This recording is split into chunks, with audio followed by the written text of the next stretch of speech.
Hey guys, Matt and Mike, IronTrap Garage podcast video Shooting the breeze. shooting the breeze. Oh, that's the name, shooting the breeze. So we did a fun one last time with Ron and Laura San Giovanni. It was super fun. We kind of started the podcast with trying to do interviews on every single one, and we quickly realized that it's very difficult. We do not have enough time to do that every single time. Yeah, scheduling is very difficult. Of course, going to the person, because we do the video aspect, it makes it a lot even more difficult. If they were coming to us, no big deal, but having to go to them has been hard. So we're going to try and be more particular with when we do some of those. So if we're going to California and we're going to be close proximity to a bunch of places, we can just hit them. We'll do a couple Yeah. people, like when we were in California last time, or Ron and Laura's place. We were there picking up my engine, so it was like Or super convenient. Seattle, we did Matt and Dan. Yeah, so we're gonna try and do some of those. So I think it breaks it up a little bit, and we've been doing. We'll kind of roll into events and stuff.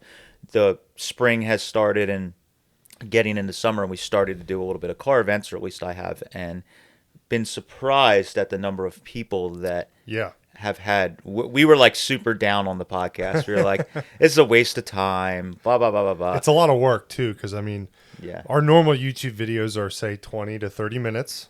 Some of these podcasts are an hour to 2 hours. And Yep. for me, it's a lot of work on the backside, editing it, adding all the extra photos and making sure the audio levels are okay. So editing them can be difficult. And then you're like, well, not many people are watching them or downloading them. But then hearing people positive feedback of they love it and they can't wait for more kind of helped a lot.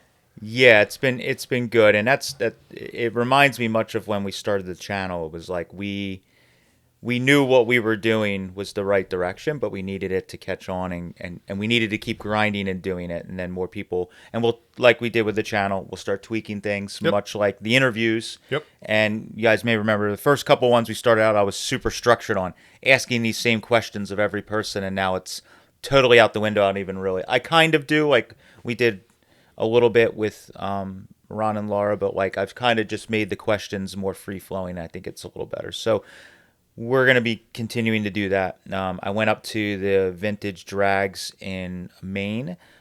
Kate and I went up for the weekend. We took the DeLorean Roadster up there. I just put it in the trailer with some swap meet parts. I just wanted to cruise around for the weekend. We've still been just working the bugs out of that car, so I've only, up until that show, maybe a couple 100 miles or something. And most of those were like bop around town, Yeah, 10, 15 minutes at a shot. Yeah, or like half an hour, Yeah. maybe 45 minutes here and there. So this was nice to like use it like a daily driver, and drive it to around.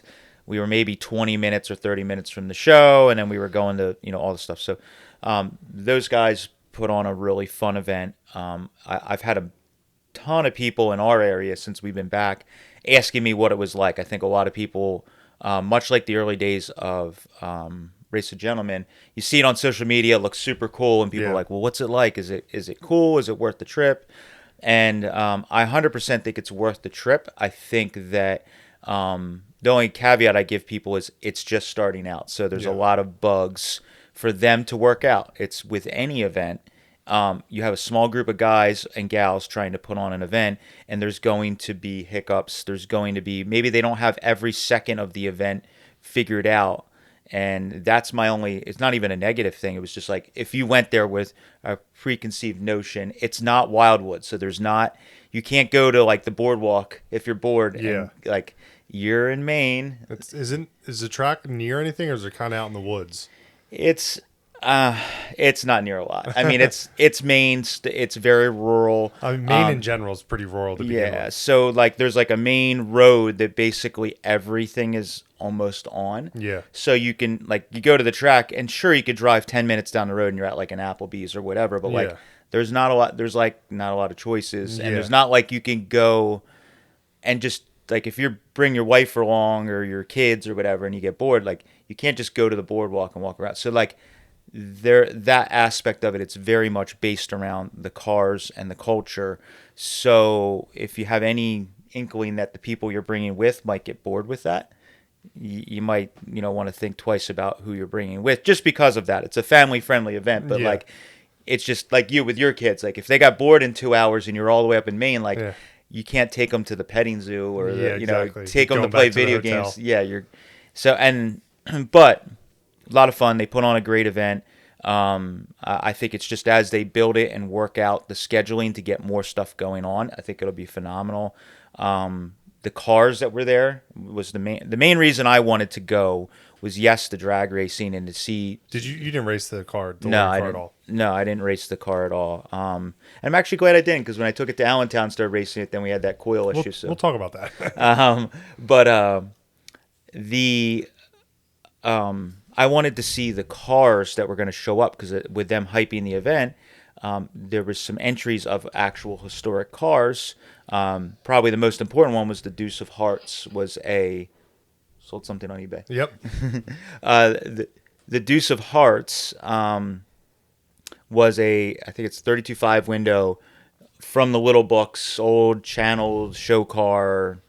Very, very cool. It's a car I've seen, and looked at in magazines and seen online, and I wanted to see it in person. All those cars, I'm always taking like 1,000 photos Yep. of like little details they did and stuff. So that car, Fred Steele's two-door sedan was there, which is cool. That's also purple, like Yes, the Roadster, yeah. right? Yeah, so there was a bunch of historic cars, and then also people that you're like internet friends with. And the big thing is we haven't really done any events in New England, minus I did Viva one year, Yeah. but that was like a slightly different crowd. it's more of a rockabilly Yeah, custom crowd. right. And that show kind of brought me out there as a featured person. Guest. So guest, if you so speak. It wasn't that professional, but like they took care of us, and that's why I mainly went out there. Yeah. Where this event was like, this looks really cool.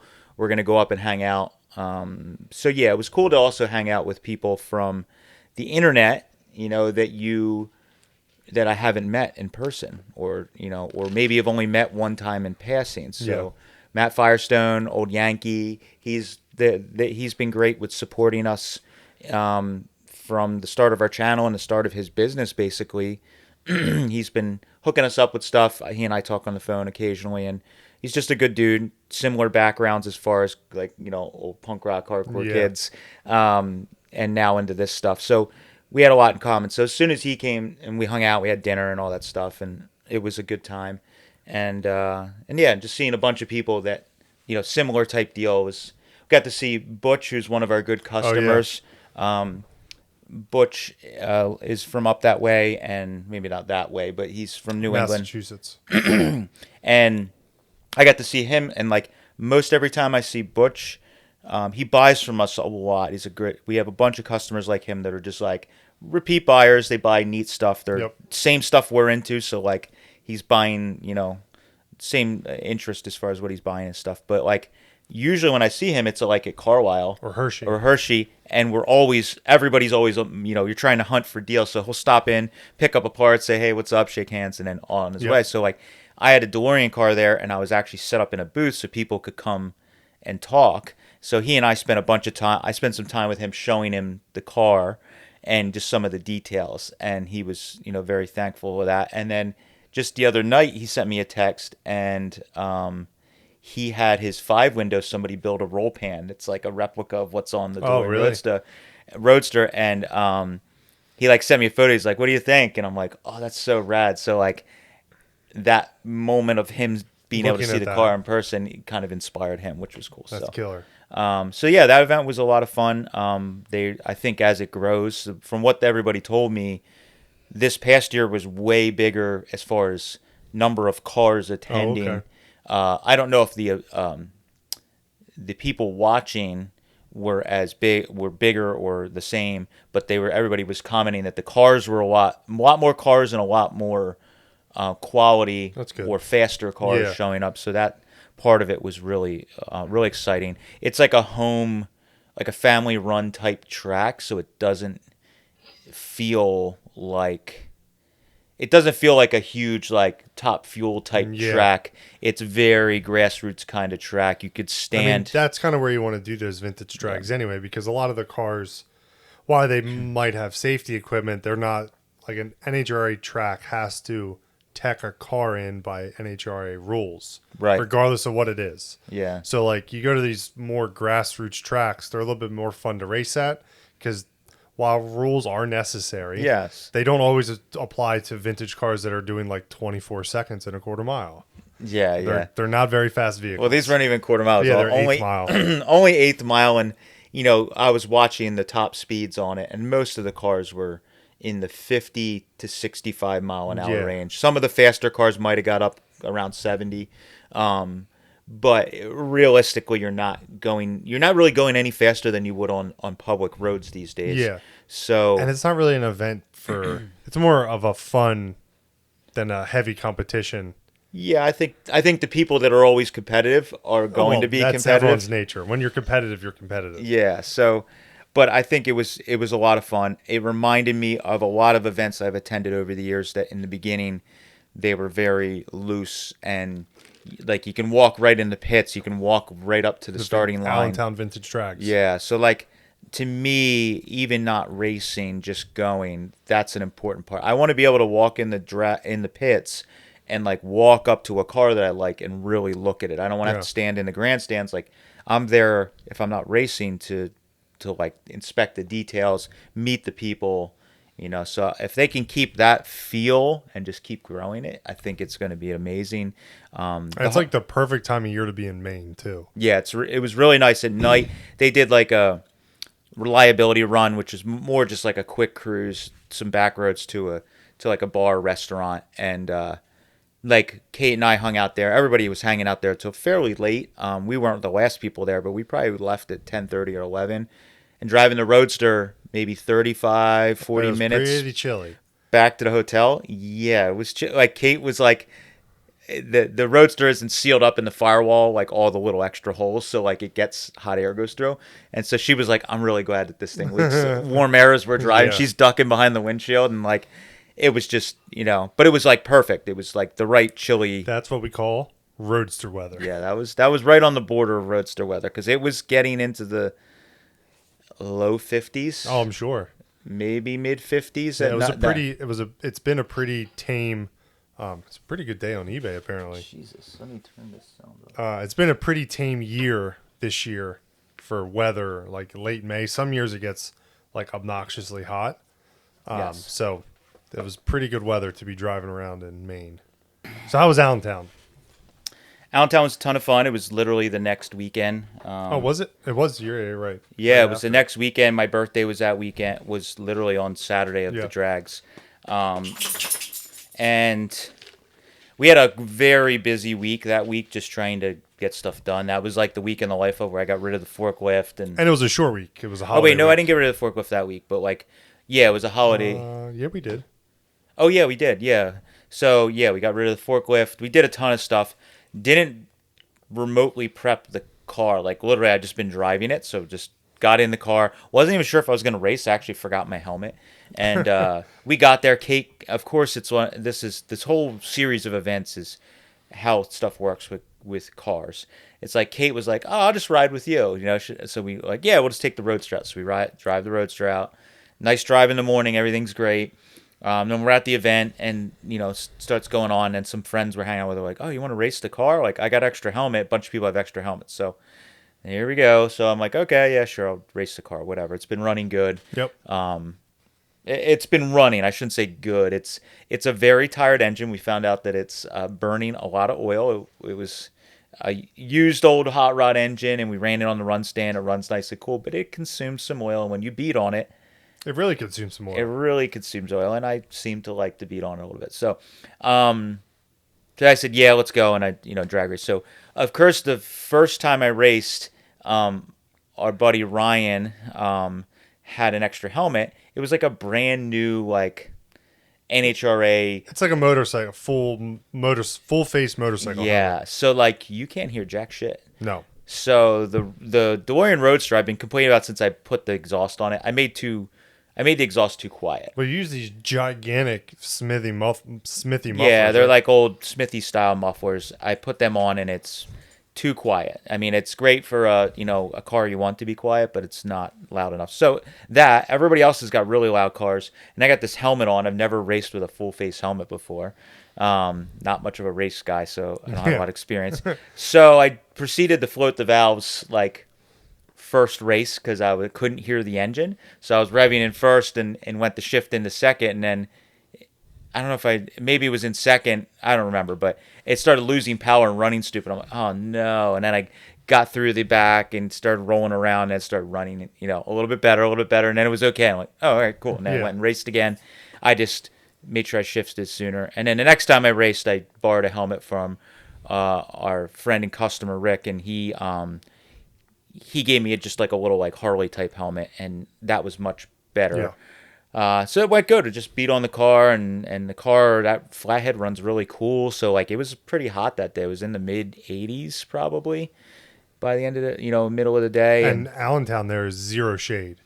You're in the middle of a vintage racetrack with zero trees, zero anything. Everybody's got pop-ups, so it was fine for that. But the car's sitting out there baking, and there was a lot more cars this year. So again, same type of idea as the main drags. This is a similar type event. It's really about the people who have cars and are bringing cars more than spectators. So the spectators aren't huge, but I think everybody I talked to said it was the most cars they've ever had racing. And every year they seem to get more organized. Yeah. The first year was kind of chaotic, trying to like set up the ladder to race and everything. It was like they weren't really sure how things were going to go, and it seems like every event it gets more dialed in and it runs smoother and is more organized. Yeah, it ran a lot. But I mean, as far as the racing goes, it was very smooth. You raced, got back in line. They also raced. got rid of that weird like fence thing you used to have to go through to. Yeah, that would added to it, but there was a lot of guys that were having problems. Not problems, but like cars were overheating because there was way more cars racing this time. So you get in line, and then you're sitting there just idling. And some of those cars don't have fans on them. A lot of them don't have fans. So a lot of these cars people are bringing cars that they only take to race. They're not even remotely street legal. They're just little chopped up cars that they're just bringing or thrown together, and they got no fan. There's no anything. So that part of it made it hard for some people. But the car did great. Everything was good, and I was all happy. And until the drive home. Yeah, I don't know. I had one float stick on me, and we raced our friend John. And my first race coming back, I've had this front carb has been sporadically sticking. So when we were in Maine, we were having dinner. We were cruising around with Ron and Laura, and we got to the restaurant, Applebee's, whatever the hell it was. And we pull in, and I was smelling fuel, and the car was idling a little funny. And then I shut it off, and Laura goes, "I smell fuel." And I'm like, "Oh no!" So I open the hood, front carburetor, the needle, stuck in it, and the car was overflowing. Cleaned it, put it back together. It was great all weekend. Then when we're drag racing, first race I raced 2 or 3 times, and then first race with John, it starts overflowing. So I get out, try tapping on it like you do with a screwdriver with the Stromberg tool 1727B, and Craftsman screwdriver with a plastic handle, tap tap tap, and didn't work. So I while John was waiting in line for me, I took it all apart, blew it all, cleaned it out, put it back together, started up. It was good. So I'm like, okay, cool, and went and raced him. He kicked my ass because he's got like his car's dialed and my car's not. So, but yeah, so we had a lot of fun doing that. So then I'm like, all right, cool, let's go. It's 5:00. Kate and I decided to, jump in the car and head home.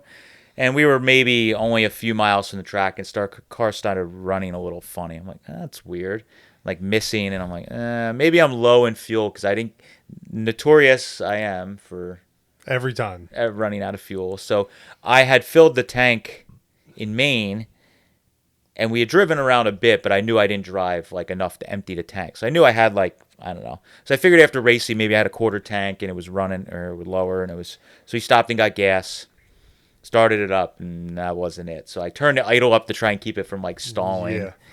And I told Kate, I'm like, well, it's not running right. I'm going to try and limp it home, and I'll figure it out when we get home. And we had a bunch of traffic because right in that area in Allentown, Cedar Crest. And if you've never been to the Allentown Drags, it is literally in the middle of Allentown. Yeah. It's like dead center in the middle of town. And to get out, you've got 15 to 20 minutes of stop and go lights and traffic. Yep. And then after that 15 minutes, it's pretty smooth sailing the rest of the way home. But There's 15 minutes. You're in pretty Yeah, not fun traffic. it could, if you hit every stoplight. Especially 5 p.m. on a Saturday. Yeah, Everyone's out moving around. Yep, it was terrible. So we got caught at like every stoplight. I can only imagine. And we finally got onto like the main road, 29/100, and it was like from there it's like one stoplight right near Mike's house at Shimerville, and I was like, okay, Kate, if we get past this, we should be golden because it's like smooth sailing.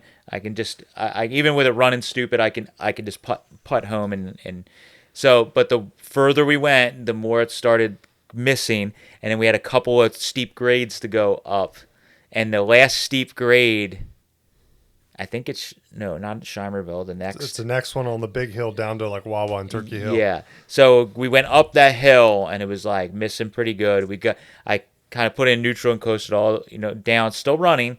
And then we got into this windy area where there's no shoulder and it's like deep in the woods. And then it just falls on its face and it's like barely running. And she was like, what do we do? And I'm like, well, we're just going to try and keep it running. And it was like missing and would catch. And, it stalled once and I just let the clutch out and pop started and kind of chugged it along and got it to the Turkey Hill there. And then as soon as we pulled in Turkey Hill, it died. Boom. And then I tried to start it. It kind of started. I drove around in a circle like, oh, maybe it'll go. No, it died, and then it was no spark. So we were sitting there, and Kate was a very good sport. She had her book, and she was just reading. But like, we had been out in the sun all day. Yeah. She did not complain, but I was annoyed. She wasn't saying it, but I'm sure she was annoyed. Yeah. And So Matt called IronTrap Towing. Yeah, so luckily we were not far from Mike's house. Like 10 minutes maybe. And I think that Mike jinxed me because like before we went, he was like, well, if you break the car racing, I'll come tow you home. Because the funny part is he called me literally as my wife finished dinner. Yeah. He's like, hey, can you come pick me up? I was like, I have to eat dinner first or my wife's going to be very mad that I'm leaving. Yeah. So And the whole family came along for the adventure. Yeah. So in the moment, I was like, all like, what the hell, blah, blah. And I'm like, what's the difference? After like 30 seconds of me cooling down, I'm like, what's the difference? It's already broken. Yeah. What, So he came, whole family. Nate is used to these adventures, Mike's son, at this point. So he came and we picked up the car, brought it back, and we thought it was a coil first because a coil where we had located it was right over the exhaust crossover on the intake, and it was kind of sitting on top of it. And Steve had put it sideways, and I think that was an oil-filled coil. And I think probably with the driving I was doing, it didn't get super hot because I'd driven in like warm days, but it wasn't like that where I was beating on it and sitting idling. So I think it killed. And then shutting the car right off and letting it sit. Yeah, so I think it killed the coil or damaged it. What I think might have happened is it damaged the coil, which damaged further other things. So I ordered a coil, and I was like, we'll put a coil in. And Steve puts a coil in, seems okay. And then this past weekend, Evan, my nephew, who's hanging around a bunch now that school's getting out, and he's a car person. He's got the disease, the IronTrap. And so I was like, hey, we'll cruise. There was a car parts swap meet at the local flea market. I'm like, let's cruise the Roadster over. Steve put the coil on, fired it right up, and put it upstairs. We didn't like test drive it. Like that's what you do. There's no road gotta testing. be it. Gotta be it. So of course, Evan and I are driving it to the flea market. Everything's great. As we pull in the flea market, so it's idle funny and it shuts off as we coast into our space. And I'm like, well, we're gonna let it cool down and walk the swap meet. So we spent like an hour or two walking the swap meet. Got out. It did fire right up, and luckily Kate was driving her car. This time, luckily, she would have been probably less enthused the second time. So we left and ahead of her, and we took the back roads. And of course, same thing. It started missing a little bit, and then it shut off. Luckily, on back roads, and no spark. I have toolbox in the back. I'm checking spark. No spark. So, put a nice person. We live in a rural area as well. When you get out of town, and a nice person was just like, "Hey, you want to park it in my driveway?" And anything I can do to help. So I was like, "No, I got a truck. I'll move it." So pushed it into the guy's driveway. Kate gave us a ride home. Evan and I jumped into the Big Red, and we recovered the Roadster. It was pretty cool because actually when we were driving there, I was like, I've never put a 32 with fenders in this Big Red yet. Figure it out. I'm like, I hope it's like, because I know lengthwise we were like with the Model A coupe full fendered, it was getting Pretty barely tight. fit. So we like get there and I'm like, hopefully it fits. If not, we're leaving the tailgate down and we'll get it home. So it just fit. I mean, it barely fit. And width-wise, it's okay, but length with the fenders and the bumpers Yeah. and the 32 frame full length. So we got it home and pulled it apart, and we actually figured out, we thought it was Petronics that died. Well, here we opened it up. Steve opened it up, and I was like, "Yeah, Steve, I think the hot coil probably did something weird and killed the Petronics." Yeah. And he opens up. Here, it's got a stock distributor in it. Yeah, he told me that this morning. I was like, wait, what? I thought I I had didn't- Petronics. I didn't remember that. I was like, "What the hell?" So All the things that we do. I don't know. We must have put that distributor on when we ran it on the run stand, and I have a Kong ignition for it, so we were waiting for that to get done. Oh, that's probably right. And I probably just threw this distributor on. We ran it on the run stand, and then we got the Kong back after while the car was still at the in upholstery jail, and never got to put it on. So Steve pulls it open. He goes, "We have a stock." So it was a Now I understand. That's what condensers do a lot of times when Yeah. they start to fail. They're cut out. So the condenser died in the distributor is what I believe happened. And we just threw a Petronics setup because I had put a Petronics coil on it because I thought that's what Yeah, it had. Petronics, yeah. So we put another distributor in with Petronics. Steve did and fired up. I haven't test driven it, but I'm pretty positive that's going to solve the issue for now. Isn't that what we said last week? Yeah, you're right. So I'm going to test drive it, not somewhere where I have somewhere to be or another person Exactly. in with me, or I'll have Kate home so she can come fetch me. But I think it'll be okay. Yeah. So that was that. A lot of fun. I did a little. What'd you find at Jake's? Oh yeah, I was just gonna say. So Jake's is a local. We're pretty fortunate. We have this local flea market near us. It's been going for a while, but it got Since like the 80s, I believe. maybe, I don't know if it's been that long or not, but it's been going a while. It's in the past 10 years has blown up, It's wild. and now it's really big in the summer. I mean, there's like hundreds of vendors, and it's an anything flea market. It's not just antiques or anything like that, but a lot of old stuff shows up, and they do themed like Sundays or Saturdays or And weekends. that's something like fairly new. They used Yeah. to do like like records and car parts, but now it's like every weekend there's a quote unquote theme for the swap meet. And Yeah. it's every weekend the entire season basically. Yeah, so they did a car parts one, which is really fun. So that's why we went down there. Kate and I go quite often on a Sunday morning. We'll go down and just peruse around, drinking coffee and looking at stuff. So we went and yeah, I didn't expect to find anything. And there was a gentleman that I buy stuff from regularly. I see him around at auctions and stuff.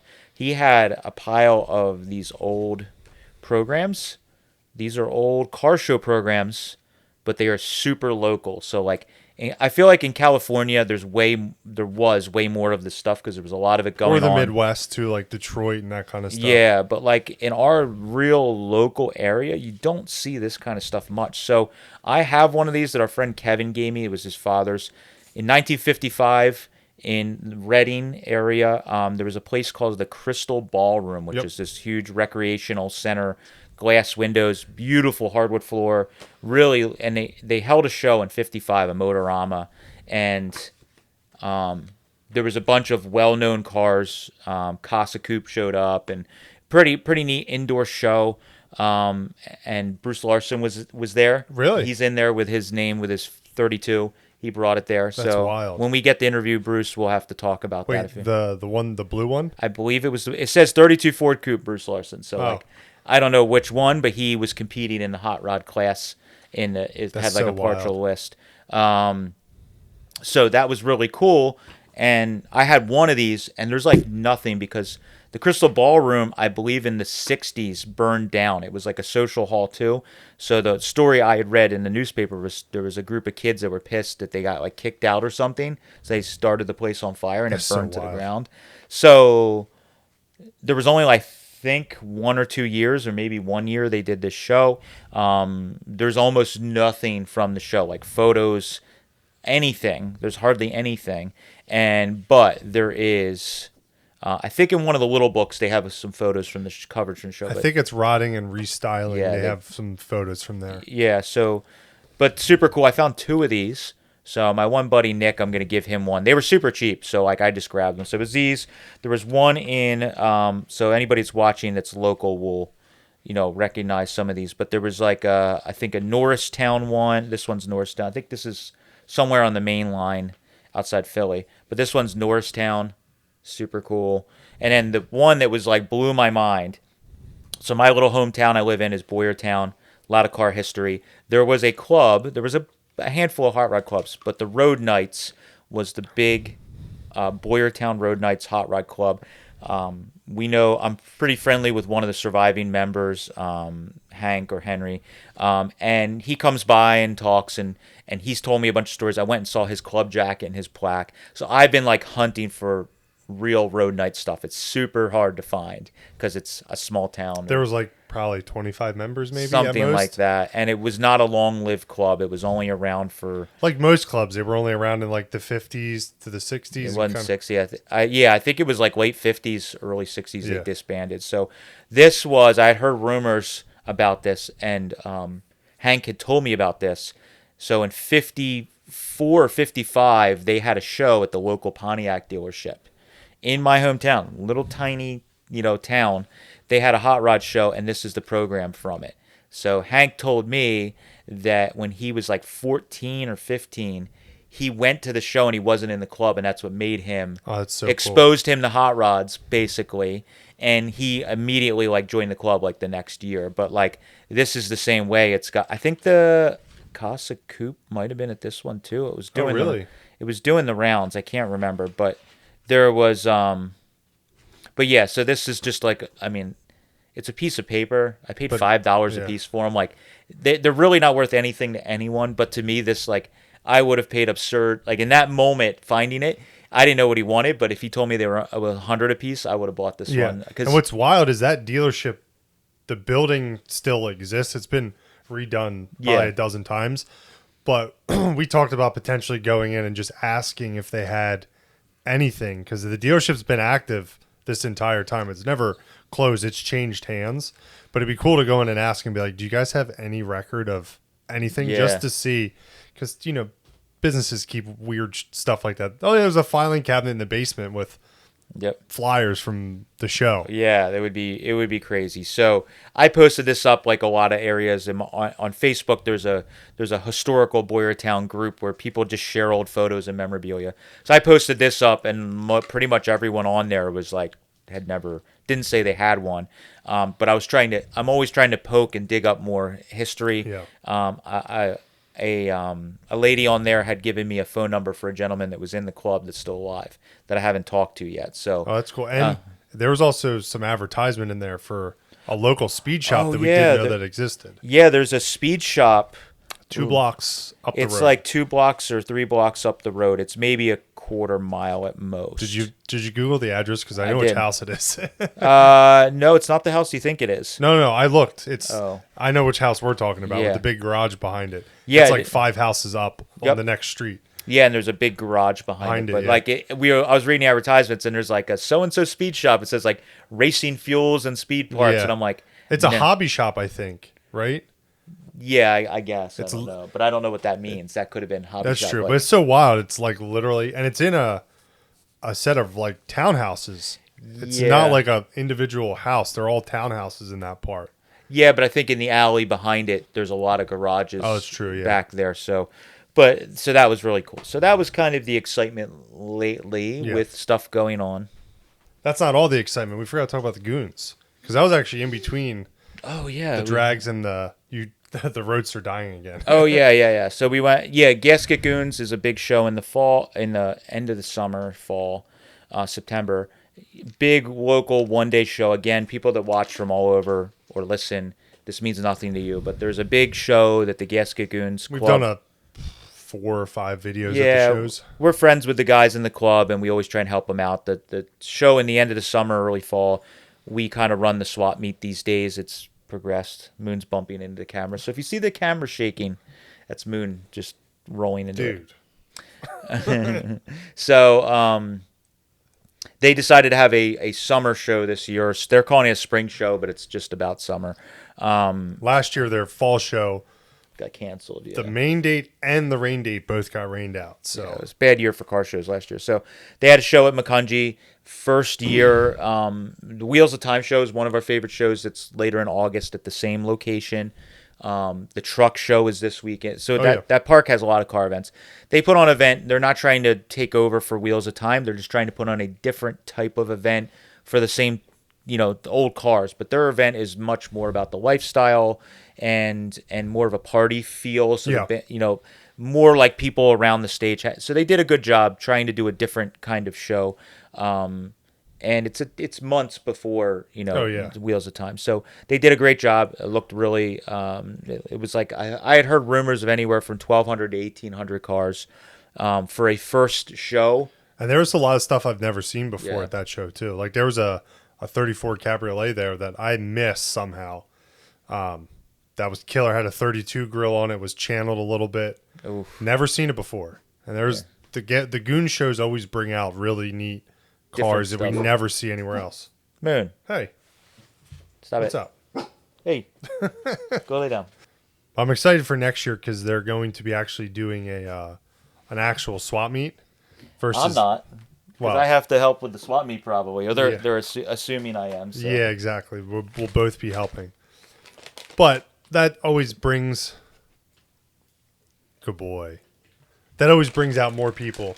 Oh, for sure. So they always put on good events, and this the Macungie Park's just a great spot for car shows too. It's such a neat park. Yeah, so that was kind of some of the events going on. We are about to. So I'm sure people have asked. The last thing we'll talk about real quick before we get into our main topic. I know we've been BSing Rambling. for a while. Is the new building. So the new building is up. Obviously, I've just been waiting on my turn for all the different contractors to come in. So we got a garage door put in. The excavator came back and laid stone in the building, and for all this comments, a pole barn in this part of the way that is constructed, they dig holes for the poles, they put cement in the holes, they put the posts in, and they cement them in. The building can freestand without having concrete. So some barns in this area, farms, they just do it that way, and they pull the tractors in on stone. Or dirt floor. They don't need concrete. They don't need concrete. So a lot of comments, people were confused, and I think we even had some ones that were like calling us idiots for putting our building up without doing the concrete first. So that's how it is done with those types of buildings. I'm not just willy-nilly. Also, we didn't just willy-nilly build the building. We got permits. We got permits. Everything is legit. There was no shadiness going on. I very much live like I'm on the outskirts, but in town of my hometown, and I'm not gonna just put up this massive building and just be like, yeah, dude. Nobody noticed what's going on here. This giant red structure out of nowhere. Yeah. So we got permits. All of the stuff was legit. I know that maybe in your town in Australia might be a little more difficult to get a building like that put up. It's different here. Or your town that you live in and with your HOA wouldn't have let you do that. That's not how it is here. And Matt actually owns a lot more land than, it's hard to tell on camera, but the amount of square footage that Matt's property is, that building doesn't really take up that much. So Matt takes up a lot, well, but you could have put actually a much larger building technically for your square foot that you own. Yep. So it's not like he put all of his property. There's just a building now. There's plots of land around that are part of the property. So it's not just one giant building on Matt's entire property, corner to corner to corner. It's getting close. But very close. Close. Yeah, so anyways, we're waiting on the concrete guys to come. Hopefully this week or next week they're going to get started on it. And the gutters, I think, are coming tomorrow. Yeah. So very soon we're going to have the main structure, but I don't understand why, but in our videos, people just think that this stuff happens overnight. So we're already like, why aren't you filling the building? Why aren't you moving stuff in? It's like, well, have you ever had contractors you have to wait your turn? So the concrete. And this is easy. There's only 2 contractors because. Yeah. Well, the pole barn company owns the door people and the gutter people. But it's like dealing with separate Well, contracts. I know, but they called me to do gutters the other day, and they didn't know that the building was 18-foot high walls. They're like, yeah, we got a cancellation. We're going to run over there and do it. I'm like, do you have lifts? What do you mean? I'm like, it's 18-foot high walls. You're not like Using a ladder. ladder, and it's not like easy to get around. Like, oh, never mind. We're canceling that. We'll come back later. But like, so that's all the stuff that you deal Imagine with. dealing with a house, electrical, plumbing, God. HVAC. It'd be a nightmare. So that's where we're at on that. Very soon, we're going to be able to. I've been working at the warehouse to get things ready to move. So when we are ready to flip that switch, it's all getting palletized and ready to move. The not fun part is we're still technically running a business while moving, so we have to move it in a manner that I can ship stuff and sell parts without just like shutting everything off for a month while we move. Yeah, so that's pretty much it. We have schools out for school kids. So luckily we have a young guy, Ryan, he's been coming around. A couple people have commented, seen him in the background. We used to have another young guy that was helping us, and he went to college. It's pretty awesome that now that we've been doing the YouTube thing and everything we do, we've had younger people coming and ask to help, or their parents coming. And Luke was helping us for like 2 years, pretty much. So Luke was helping us with video and around the shop, and he went away to college, and then he would come back some summers and help. He would help at the warehouse. Yeah, so this summer he stayed. I saw him the other day at Jake's, and he's staying basically at college and doing like an internship. So, but anyways, Ryan is been coming around, but he's like had no real experience. So the past winter into the summer, I've just had him hanging around. I'm very much a believer in the old school ways of how I started out, and it's just the time-honored tradition of you hang around, you sweep the floor. Some days you might just stand there and watch somebody work, and if you stick around long enough, then you actually do something. You actually do something. So Ryan spent a lot of time just showing up some days, and just like he'd hold an exhaust pipe while I tacked it. Or sweep the shop even. Yeah, he would sweep the shop, but he kept coming back. That's the important thing. Yep. And that's what I need to see to know that you're not a time waster, because I've had younger people show up, and they come maybe once, they come maybe twice. The excitement of being at a shop that's on YouTube is past, and then they kind of fizzle out, and they're more talk than shit. So he's been showing up. He had a lot of boring days. He never did anything fun, that's for sure. And so now he's helping out this summer. You said it was his first job. Yeah, so he played like ice hockey as a kid, so he was like doing reffing like during this past winter. He's been doing it for a while, I guess. Mm-hmm. So I don't know if you can really consider that a job, because you don't really work a full day. Yeah. Kind of just like ref for a couple hours. But he's like, it's like my first like day job or summer job, quote unquote. And I was like, all your friends are working at Walmart and fast food, and he was helping me at the warehouse. We moved a ton of parts this week. Yeah. Pallet racking. So he's like actually working. Yep. And then my nephew is, I referenced him earlier, Evan, is, I have two nephews and a niece, and Evan is definitely taken to the mechanical, old car, just stuff in general. He's young, he doesn't know what he likes yet exactly. But he's got the disease. He definitely has whatever the broken part of the brain that I have. He has like 17 projects. They're all like constantly in progress, and I think it's a family thing, because your brother's like that too. Yeah, my dad says he wasn't like that, but I think he was. He just doesn't admit it. But yeah, so he's been coming around. So in the summertime, just recently, my brother asked me, he has a Ford, like a 90s Ford Ranger, so he is 13, and he's already done engine swaps, all kinds of stuff. So he took a 90s Ford Ranger he got for cheap. He took I don't know if it was a 70s or 80s Mercedes diesel car, pulled the engine out, made a trans adapter, and he put a Mercedes 4-cylinder diesel in a Ford Ranger, and it runs and it drives. He's got to do all the like finishing, the last 10% that takes forever. But like this kid, he's doing a rear brake line in Matt's driveway right now. Right now. So the whole idea was, my brother said, like, because my brother, was working and doing stuff. He didn't want him to be bored just sitting around watching TV, you know. So like he's starting to come over in the summers and just hang out and tinker. So it was like, the idea was, he's got like 6 projects. So he brought that one here because it needs some rust repair. Some of the stuff that I am better at. My brother's very good with mechanical stuff, so he can guide him there. I'm going to guide him along with some of the metal work and stuff like that. He already can do MIG welding and everything. So the idea is that he can come over here a couple days a week, tinker on his project, help us. And again, the old school way is he's just going to hang around, put in his time, help me as needed, and then he might get a day or two himself to work on his own project.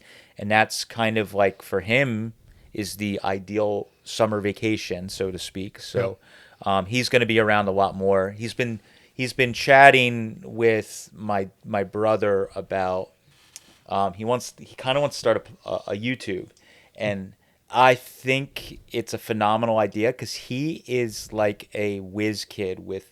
He can run the lathe. He's like machine parts. He runs the Bridgeport. I feel like not useful at all because he's doing all this crazy stuff, and he's over half my age. Yeah.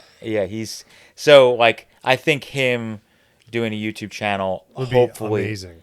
I think hopefully it'll give other kids that are his age that might be scared to try stuff. I think that's the big part of our channel is we're trying to just. I'm not trying to tell you this is how the only way to do it. I'm trying to share the journey and it hopefully give somebody a jumping point to do what they want. So with him being a young guy, like hopefully that'll make. There's some other young kids out there watching TikToks of car stuff. Yeah. And they might be like, they might find him and be like, whoa, that like. He's that young and he's doing it. Like, I should try it. And they're like, I think that's all it's about. And nowadays, you can't just ride your bicycle down the street to the local hot rod shop or garage, and it's not the same anymore. So, like with YouTube, they're gonna get inspired by watching someone their age doing it. So, we're gonna try and like just push him along as much as he'd like to with that stuff. So we're gonna try and I'm gonna try and get him in the videos.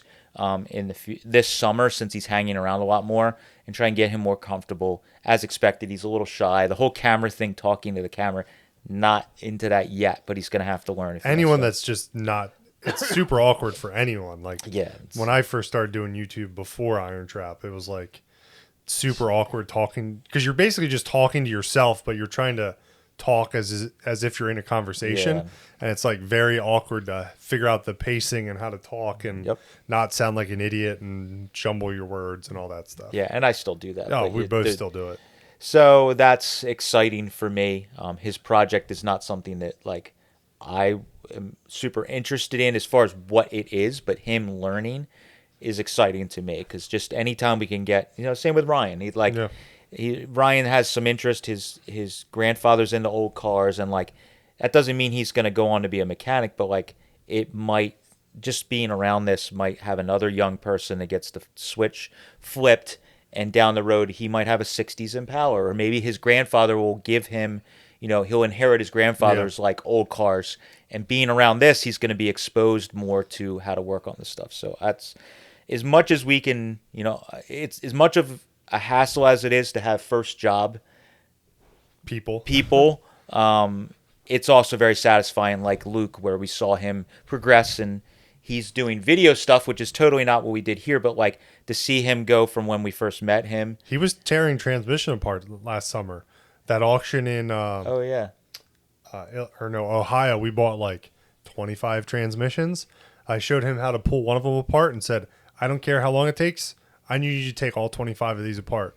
And he like blew them apart into pieces. Yep. It's like when I first met him, he like kind of knew how to use hand tools. He was scared to get his hands dirty. I remember when he first came around, like he like touched something in the shop and he was like, ugh, and he could like immediately looking for a rag. So like trying to just seeing them progress. Yes. It's very cool. So I'm glad that we can do some of that. I'm excited now that we have a building and I'll be here.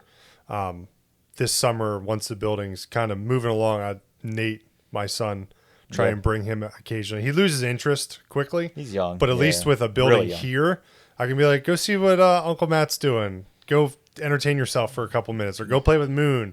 We're at the warehouse. It's like, I don't know what to do, buddy. We're in the middle of Pottstown. You can't like go play outside. Yeah. So at least here he could. Yeah, and next summer, definitely he'll be. Yeah, you could be more supervised here. Yeah. If he's, it's not much different than your house if he goes out in the yard and plays. Like, we're in a very safe area. Not that Pottstown's a problem, but the warehouse is super sketchy. There's like broken glass everywhere. There's holes in the floor. I mean, the warehouse, the neighborhood it's in is pretty sketchy. It's not the best. I mean, a lot of people wouldn't walk to the bodega down the corner, and we do. So like, Yeah, so our main topic, now that we've been talking for half of this, Like 45 minutes. holy crap. It's okay. Well, it's good because there's not a ton to talk about, but the thing we were discussing that's kind of What even sparked this? Was it the Arden? I don't know. We've kind of talked around it for a while But we with our, finally came up with a name for it. yeah, so y- if you follow, and not everybody follows social media as closely, but a trend on social media, especially TikTok, was girl math. Yes. It was a thing that was trending for a while on a lot of social media where girls and significant others, husbands, boyfriends, whatever, were discussing with their wives or girlfriends like girl math. And My favorite one is like clothing. yes. Like if a shirt costs $50 or $500 and I wear it 10 times, it's $50 per wear. Like you're breaking down like this. It's so irrational thinking. Or the if I returned it, if I bought a $50 shirt and didn't like it and then returned it and I got the $50 back, that's a free $50 that I can now spend $100.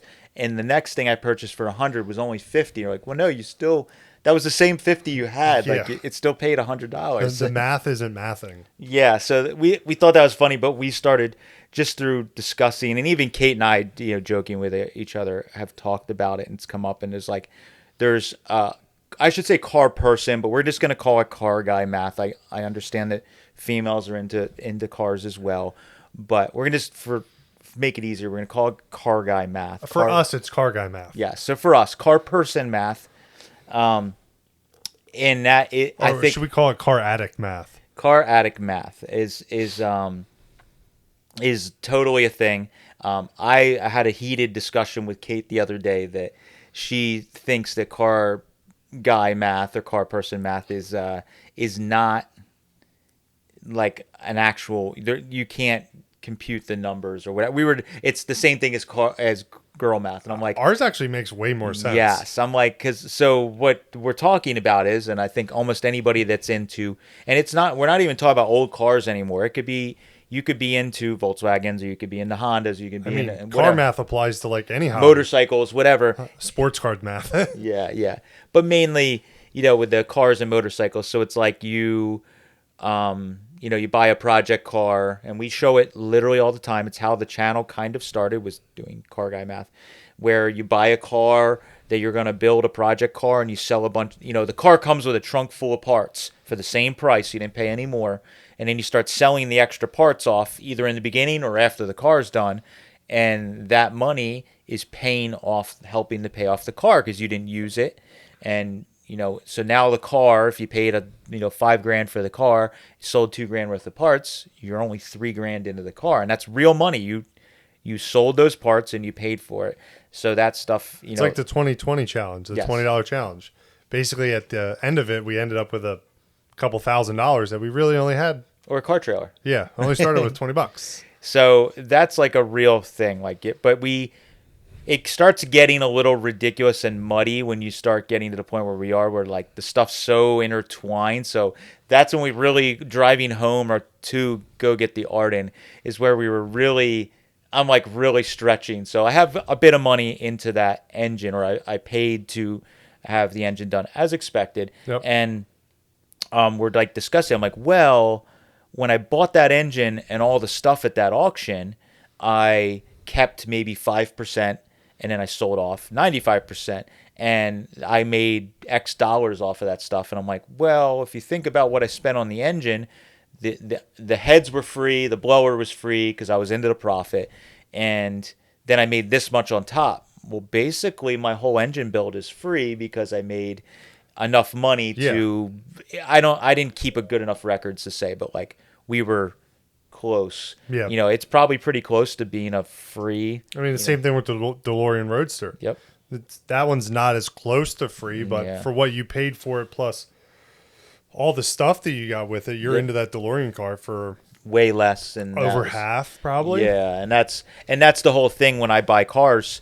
That car specifically, I looked at the photos and I saw the trunk full of LaSalle transmissions, and I'm like, an extra 40 Ford steering wheel, and I started adding all that up before I even went, bought the car, and I'm like, well, there's this much in value. So that stuff all made it really, really nice. So it was, we do that over and over again, but it gets pretty muddy after a while where you're like, well, and that's where it gets into like the same, kind of, If you're staying in a linear path of buying a car, selling a car, buying a car, yeah, selling a car, it's easy to keep track. We're playing 3D chess where it's like, yeah, this we paid and sold this to buy this, and then it doesn't make any sense at this point. yeah, this one is free because I think I sold that and traded this, and Yeah. and it bounce around. You're like, in the end, I think that was basically free. But the funny thing about, we make fun of the girl math thing, but the funny thing to make fun of the car person or car guy math is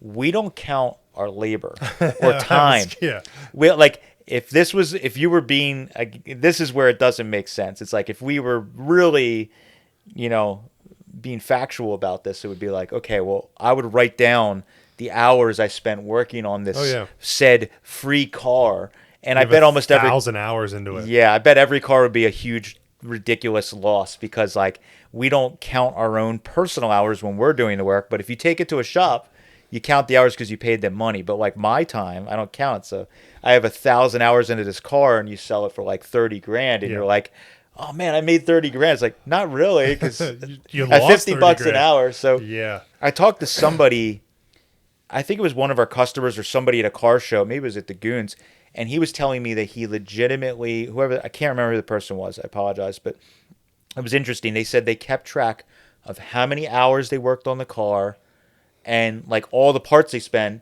And when they sold the car, the guy said he made roughly 50 bucks an hour. Like it worked out. And that's like, okay, that's cool. Yeah, but it's like, not bad. Not bad, but most of my stuff is way worse than that. Especially if you're building a car from like Nothing. the free T. Yeah. The free T is a total loss. 120%. It doesn't get much more of a loss than that car. Yeah. So, but when I talk to people, I'm like, all I have into this car is the interior and the gauges and the tires. And the engine. Oh, yeah, and the engine. So, okay, a fair amount of stuff. But like, you're like, I don't have that much into this car. And you're like, wait, I have like 1,000 hours in this car, and I handmade every panel. Yeah. Everything's from scratch. So that's what's funny about it. But literally the car guy math is how IronTrap started. It was just like, oh, if I buy a bunch of stuff and sell most of it and keep the two things I want, it's free. But that's how we've kind of piggybacked, because I have sold things, and you take those chess pieces and move around, and you get where you want to be. So you start with rusty, broken in half Model A's, and now we're buying a 32 Roadster out of a museum. So it's basically white trash investing.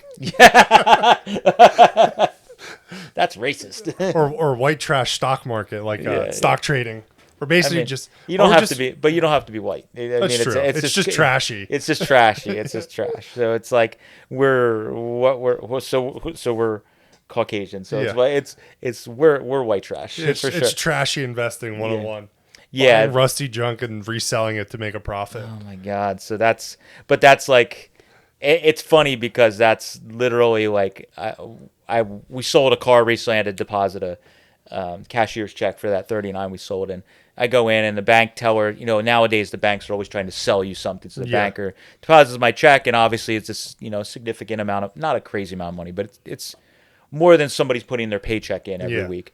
And they go, oh, well, yeah, here's the card for our investment person. You should probably talk to them about doing the invest. And Kate was actually with me that time. Oh, we were on our way to the drags, and she was standing next to me, and it's like, oh, here's the card. You should make an appointment about the investing. Like walking out, I'm like, unless we're doing short trades, they're not going to do what a car, you can do with a car potentially. So it's like, I just kind of giggle because I'm like, yeah, I can, you can. You went from getting a pitch on stocks to instantly thinking about car guy math. Yeah. I could just buy a car, spend 1,000 hours, and flip it for profit. Exactly.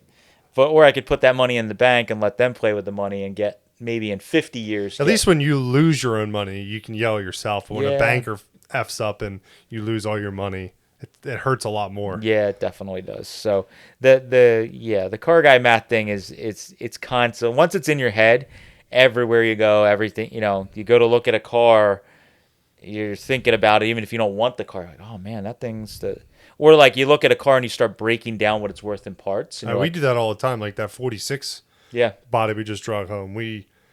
we knew it'd be a tough sell as a complete car because they don't go for a lot. But then you start looking at like what doors go for, what hoods go for.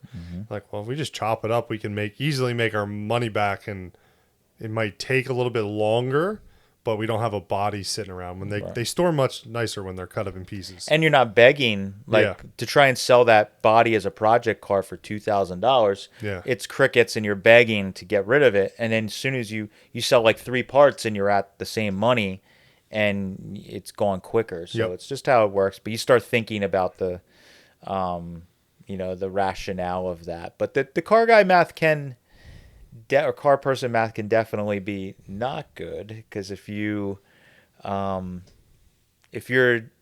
trying to make the decision and you haven't paid your mortgage or your rent. Speaking from experience, Matt. I've done that. Early Matt. 100%. And I don't condone that. I tell people that stuff all the time. Like, I gambled a lot when I was younger. Like, I'm not going to pay the rent. Or if I buy this thing, I can be like 2 weeks late on the rent. But when I sell this thing, it's going to be double my rent money. But the potential to not sell it and be totally boned is insanely high.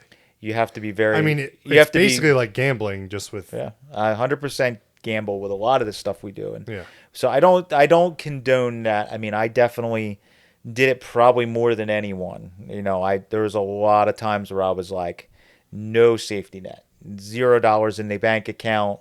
Maybe not. Maybe you're buying something and there's gonna be $50 left in my bank account. Yeah, and you barely have enough. You're eating ramen or ice cream for.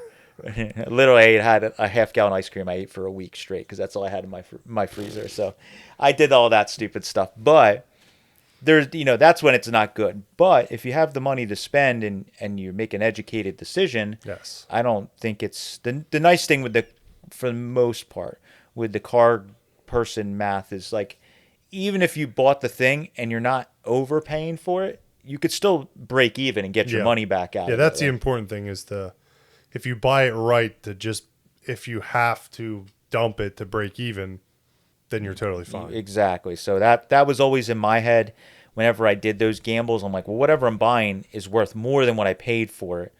Yes, I can put a bunch of time in and make more money, but if I need to dump it if the 2 weeks pass and I still haven't sold it, well, I can quick dump it and get my money back and pay my rent and be fine, And I did that. I did that from time to time. It happened. And that's some of the stuff we run into with our parts business, like, yes, we are buying in bulk, but some of the stuff that we buy is such a long burn. Even some really really rare items are really hard to sell. Like, we had a set of those spindle mount front wheels we had forever, just because they're unusual. They're worth a lot of money, but they're unusual and not a lot of people use them. Right. So it takes a while to sell. Yes, you could buy them for a low amount to flip and make money, but it may take a year. Yeah, that's a part, and we're even probably more flexible than your average guy, because like if I just bought those wheels on their own at like an auction, you're probably going to pay 80% of retail because there's so much competition trying to buy it, and then you have such a small profit margin, you don't have the room to wiggle where we bought it in bulk and such a small window of people that want to buy them. Yeah, but when you buy it in bulk. Back to the car guy, Matthew. We've already sold enough stuff that those wheels are now free and they're gravy, as we say. Yep. So you're kind of like, well, what's the price that they'll go? And I don't care if a guy's going to make money, but we're going to free up a space on the shelf and $2,000 or $1,500 or whatever it is. Contrary to popular belief, we don't just sell everything for top dollar. Yeah, that's been a funny comment on the internet. People are like talk shit on us that we're raking people over. Like, we sell stuff a lot that guys will then take and put on social media in California or somewhere else, or even eBay. We've seen stuff where people buy from us and then they put it right back on eBay and they're making money. We don't care. There is some stuff that we charge top dollar for that maybe we're more passionate about, but there's plenty of stuff we sell very, very reasonable. Speaking of, I forgot to mention this earlier. Speaking of flexible and stuff, our website, we just updated it. I added a feature where you can make an offer on items. I don't know if this is good or bad, honestly. Yeah, we're still on the fence. Please don't be a dick and send offers for like 70% off of what we have listed. I'm just going to decline it. So It's there to be flexible, like eBay. Yep. If you send rude offers on eBay, I just decline it and I won't answer your messages. So that's just how this works. But we thought that was Mike had a good idea with that. It's like it's that swap meet mentality. Yep. Unfortunately, on the website, it has the buy it now price. It mirrors the buy it now price of eBay, Yep. which is usually the top price. So we are usually flexible, but on our website, we weren't. Mike was able to find a download, add-on. Yes, we're not website people, so I didn't really think it was an option until I started doing some research. Found an add-on that works. So the way it works is you send an offer, it sends us an email, and then we decide if we're going to accept, decline, or counter, and then you will get an email in return. We tested it a bunch, so it should not end up in your spam folder. You should get a direct email. But we wanted it to mimic what we have available on eBay. So if you see something and, maybe I'll offer $5 or $10 less, try and haggle a little bit. Totally cool with it. Just don't abuse the system or we'll get rid of it. Mm-hmm. Simple as that. Yeah. And then and we were selling plenty of stuff. People were just hitting buy it now or they were just buying it off the site. But sometimes we almost felt a little bad because it was like, well, on eBay, we would have taken less than that. Yeah. And we don't have the fees on our website, which is the whole idea of the website for anybody that doesn't realize it. eBay takes an incredible amount of money from us. Up to 15%. So when you sell as much as we do, it becomes a lot of money. And that's why sometimes the prices have to be higher because by the time we're paying taxes and we're, eBay fees and everybody else has their hand in it, Yep. it's like we're losing quite a bit. So the website allows to at least get rid of some of that percentage. We still have to pay fees for the credit card transaction and whatever, but it's considerably less. So yeah, but that. Oh, and there's no make an offer feature on T-shirts. The merch stuff is fixed because we make like pennies on the dollar for profit. Like no money. So don't think you're going to offer us $10 for a T-shirt. Yeah, so that stuff is definitely. But so yeah, the car guy math thing was a funny thing that came up. I think anybody that's listening, if you're into old cars or motorcycles or whatever, you probably do a similar thing when you go somewhere. You're justifying. Yep. The purchase somehow or buying multiple things, that a lot of times I group together when I go to a swap meet. Like when we go to Hershey, Yep. I'll kind of calculate at the end of the week what I spent for everything. And then I skim off, again, a percentage of that stuff. And then you resell a little bit of it. And you're like, oh, the stuff I got was free. Usually Hershey and Carlisle, it's a lot more than 5% that we do from estates. Yeah, it's more like 40 to 50 sometimes. Just 80%. It's gotten pretty bad at Carlisle and Hershey because I'm just going, we have so much to sell at the show. Well, what's better now is because there's both of us. Matt just looks for stuff for him. Yeah. And I know the market, not better, but I'm more aware of the market on stock stuff. So he's not looking for stuff to like buy and resell as much. He's just like, oh, look, I need this, I need that. Like more stuff for cars or his personal collection where I'm buying like dumb random stuff. He's like, why did you buy that? I'm like, we sell these all the time. Oh, okay, never mind. Yeah, I'm wandering around looking for the home run thing. Yeah. I mean, which everybody does at the big swap meets. You walk around, you look for a guy selling a rare set of headlights that they don't know what they are and they're $50 and they're worth $500. Like that's the stuff I'm looking for because it's way more fun and I don't have to, I can just more focus on looking for fun stuff. So that's a lot of fun, but it's a giant version of car person math. Yep. And adding all that stuff together. But the hours thing, we never ever add our hours, so it's always a losing. So I'm arguing for the girl math thing a little bit because it's totally like we have aspects of it that don't make sense. Like moving apart a dozen times before it sells, like all the time you spent to sort it, organize it, put it away, and then you end up moving it 2 or 3 times to different spots. And all that and then stuff. You made $50 and you're like, I probably spent more than $50 in labor. Or cleaning it, like you clean it and polish it and all that stuff. Yeah, I'm really bad with that. With like when Mike's listing stuff, I'll sometimes just look at the photo and I'll text her, that looks like shit. And it's like, well, if he spent 3 hours cleaning it, there's like a bunch of time off of the part. Rather just sell it for a little cheaper because it's dirty. Yeah. And then he didn't have to spend the time to clean it. When in the end, if you count his time, it's the same. You made the same money. He just had to work harder to make the same money. So there's definitely an aspect of that you have to consider. But again, if you're just doing it for fun as a hobby, most people, and even now, I don't count my time because it's just part of the process. But like, definitely for a hobby, you're not counting it. You're just maybe No. trying to pay off the vehicle or make it cheaper, or trying to build a car or motorcycle as cheap as you possibly can Yeah. because you have a fixed amount of funds you want to spend, and this is how you do it. I mean, I think probably going back is when car person math started was in the beginning when like people didn't make a lot of money, and your cars was like an extra thing. So if you could barely afford to feed the family and live, you Yeah. only had this much money. There wasn't the internet. You couldn't hustle, the hustle culture. So it was like, what were you doing? You either had to do labor or you had to, whatever. And you had to work a lot harder. So I think that's where all that started. That people were like, if I go to the junkyard and buy it a little cheaper, or I buy two flatheads and I get one running and sell the other flathead, it pays for part of mine. Or So cut the lady's grass for summer and you get the car for free. yes, that's the ultimate folklore. You shovel the snow and cut the Yeah. grass, and you get the project car for free. So that stuff has all been, and you don't count your labor. It was free. Yeah. Like I just had to put like 1,000 hours of labor. Yeah, I in. cut her grass every Friday for an entire summer. The car was free, like Yeah. sort of. So it's, I think since the beginning of old cars, it's been. I mean, it's since everything it's been around, but like definitely with old cars and motorcycles and the hobby and racing. You think of guys in the early days of dry lakes and drag racing and stuff, like just regular guys. A lot of them racing on the weekends. So you Oh, yeah. cobble together what you can, or you do whatever you can on the side to make some money to buy those parts, or whatever, so you could go racing every weekend. So it's in every aspect of It's the a passion of love at the Yeah. end of the day. for sure. So that was our quick little talk about that thing. Yeah.